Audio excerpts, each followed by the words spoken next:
खबर आपको दे रहे हैं कि road to Mecca Karachi project के लिए 44 रुकनी सऊदी इमिग्रेशन वफ्द कराची पहुंच गया है। आपको अपडेट कर रहे हैं इस अहम खबर से कि road to Mecca Karachi project के लिए 44 रुकनी सऊदी इमिग्रेशन वफ्द कराची पहुंच गया है। सऊदी टीम कराची एयरपोर्ट पर आज़मी हज को इमिग्रेशन सहूलियात फराहम करेगी। आपको अपडेट कर रहे हैं इस अहम खबर से कि road to Mecca Karachi project के लिए 44 रुकनी सऊदी इमिग्रेशन वफ्द कराची पहुँच गया है। तफसील जानते हैं, डॉन न्यूज़ के नुमाइंदे सैयद वसीम हमारे साथ मौजूद हैं। वसीम, आगाह कीजिएगा इस हवाले से।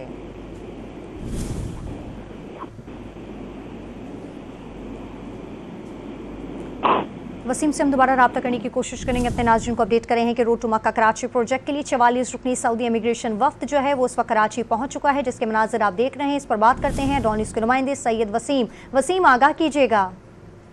जी बिल्कुल, देखें, road to Mecca Karachi project के लिए 44 रुकनी सऊदी इमिग्रेशन वफ्द कराची पहुंच गया है। Saudi team road to Mecca project के तहत आज़मीन हज को कराची का जो हवाई अड्डा है उस पर सऊदी इमिग्रेशन की जो सहूलियात है वो फराहम करेगी।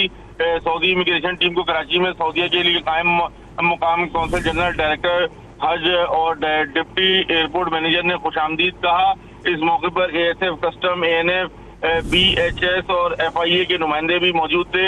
ये तमाम जो टीम है वो हज ऑपरेशन को कराची से किसी भी तातुल के बगैर चलाने के लिए कराची पहुंची है। जी बहुत शुक्रिया तफसीलात देने के लिए सैयद वसीम आपका।